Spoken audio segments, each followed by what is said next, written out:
Good evening. I'm Curt Dooley. I live on Dolphin Avenue. I understand why you want to change the ethics rules. I get it, and it's to reduce the number or eliminate the number of what you would consider false complaints.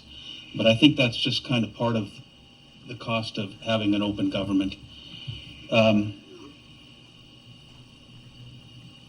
And I know we're talking about ethics complaints rather than criminal complaints, but under Washington state law, a complainant may be the victim or a bystander.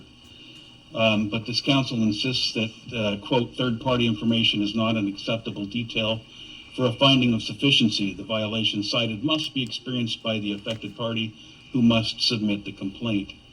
This, to me, is ridiculous, and it's a little bit absurd. What if the affected party is a child? What if the affected party is traumatized by the ethics violation and refuses to submit a complaint with their, quote, correct name, address at which mail may be personally delivered to the submitter, and a telephone number at which the submitter may be contacted? Because what if the accused council member uses that information to contact the affected party and cajole them into dropping the complaint? Under these suggested changes, that would mean that there would be no ethics violation to begin with. And that isn't necessarily true.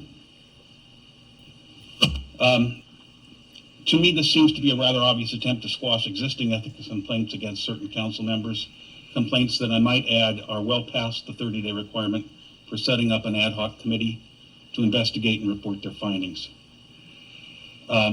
It's bad enough that this council thinks they're qualified to investigate their own ethics complaints with an ad hoc committee versus having an independent outside investigation. Now you're suggesting you don't even need witnesses to conduct an investigation. I respectfully request that this revision be tossed into the scrap heap of embarrassing ideas.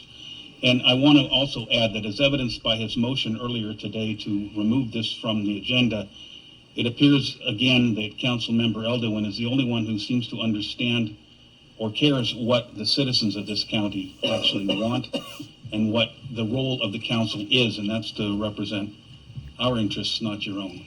Thank you.